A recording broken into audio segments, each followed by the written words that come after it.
there are three needs we seek to fulfill in relationships: the need for inclusion, the need for control, and the need for openness. This is something I learned from a man named Will Schutz, who studied groups and relationships and what was the distinguishing factor between relationships that worked really well and those who worked really not so well or lousily. And he came up with these three needs or preferences. In later adaptations of these needs, there's been a model created, not by Will Schutz, but by others, that can illustrate how a relationship matures from the immature starting of a relationship to becoming a mature relationship, and the journey that happens along the way. Because what tended to happen, even Will Schutz saw this, was that these three needs or preferences tended to come in a specific order. Usually in new relationships, the need for inclusion was the strongest, to be included, to be part. And then after that, when that was sort of handled, the need for control became more in the spotlight, the need to influence and so forth. And when that was handled, the need for openness, how close to each other are we going to be, became more center stage. So in these three phases, you could call them, if we call them phases, the inclusion phase, the control phase, and the openness phase. And there tended to also in this model be two sort of resting phases between inclusion and control. There would be joviality, which was sort of the yay, it's us feeling, and then between control and openness, there would be this idyll, everything's perfect with a great team kind of resting space or phase. We can liken this with a boat trip. In the inclusion phase, then some people are sitting in the boat, and someone is standing on the dock with one foot maybe on the boat and one on the dock, and sort of feeling, who are the people in this group, or who is my partner? Do I want to go on this trip? Is this going to be good for me? Where are we going? What are the expectations? And so forth. And if this is a group, some people might still be walking on the dock, not quite having decided also yet if they're willing to accept the other people and feel accepted, and to include them, to be in or out of the relationship. Then when everybody is seated in the boat, both partners, if we talk a couple relationships, are seated in the boat, we come to the next phase about control, where everybody's in the boat, but we haven't quite decided who's gonna be the boss, so to speak, who's going to be the leader, who's going to decide where we're going, who's going to row to how much, and so forth. So we need to sort out our ranks, or in the matter of influence and competence.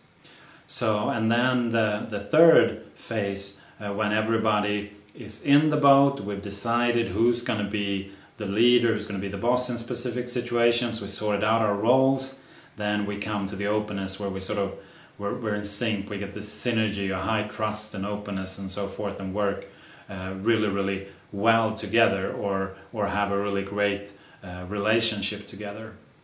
These three phases are also driven by needs. The inclusion phase is where we seek to feel, we want to feel important to other people. In the control phase, we want to feel competent. And in the openness phase, we want to feel loved by other people.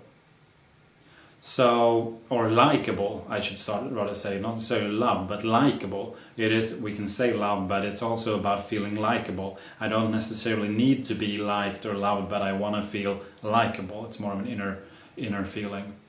If we look at this as a couple's relationship, if we start with the inclusion phase, I meet the woman or man out of my dreams. He or she is perfect. She doesn't have any of those stuff or those traits that I got really annoyed with in my ex. She's just perfect, and I make sure I have a good facade up, I look good, I shave maybe, I'm on time, I make a good impression to be accepted, to become a part. Sometimes at the same time there's sort of this tingling uncertainty, is it going to be us, and so forth. Then we have that little honeymoon phase, everything is wonderful, the joviality phase. Then we go into the control, and this is where sort of things that she might not have said anything about before. My socks were lying on the floor in a little line from the bathroom to our bedroom. and my dirty socks, she didn't say anything, but now she starts to sort of say she's annoyed with that and irritated and so forth. And myself, we thought it was nice that she took 2 hours of time to get out the door. I thought that was nice previously because she looked so good after it and sexy and everything. And now I start to sort of moan and groan and be irritated that it takes so long, where we gotta go and so forth. So this is where the relationship can end up in a power struggle. And here we have two options. Either we separate, or we make a mutual decision to deepen our love, to work on our relationship, to take it to the next level. And if we manage to do that, we can deepen the trust, deepen the love and so forth. We can get to the third phase, the openness phase. Then what happens in this model is that if we change anything in the group or the relationship, like who's in the group or the circumstances, everything moves back to the beginning again. So in this case, maybe we're in the control phase, having these power struggles, the fights, and we decide the only thing that can save this relationship is a child. Or we're in the openness with a deep love and we feel like, yeah, it's time for a baby. What happens out of a group perspective is we go all the way back to the beginning again.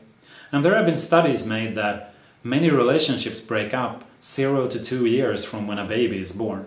And this can be one reason that it becomes so hard to make this journey again, this trip through these phases, through these needs, that this in or out question in the inclusion phase becomes that, no, I don't want to be part of this family anymore. Or we can work our way back and take all three of us in this group to the openness phase. And getting through this middle phase is sometimes the most challenging. To get through the first part, we have to get to know each other and set up some basic guidelines and so forth. Expectations, clarify those. But the control phase, that need to handle that, we can say there are three different ways. Either we fight and have the power struggles, which usually leads to separation, or a dead relationship where we kind of end up locking down all the emotions, both negative and positive, in sort of a vacuum, nothings.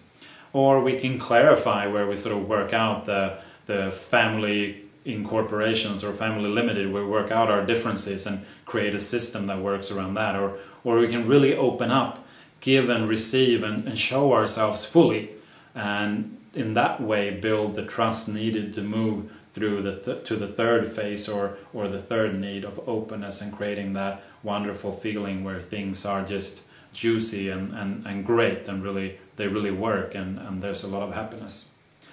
What Will Schutz and I too conclude with this is that the more love there is in the relationship, the further ahead in these phases or in the handling of these needs we will go. The more fear there is, the further back we will be, the more immature the relationship or the group will be. And fear can of course be expressed in different words, like anxiousness or nervousness or hesitation, but fear is the basic, the bottom of that.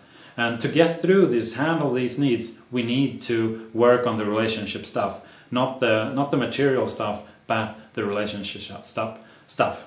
To dare to see each other, to dare to be fully present with all of me, and dare to choose love ahead of fear.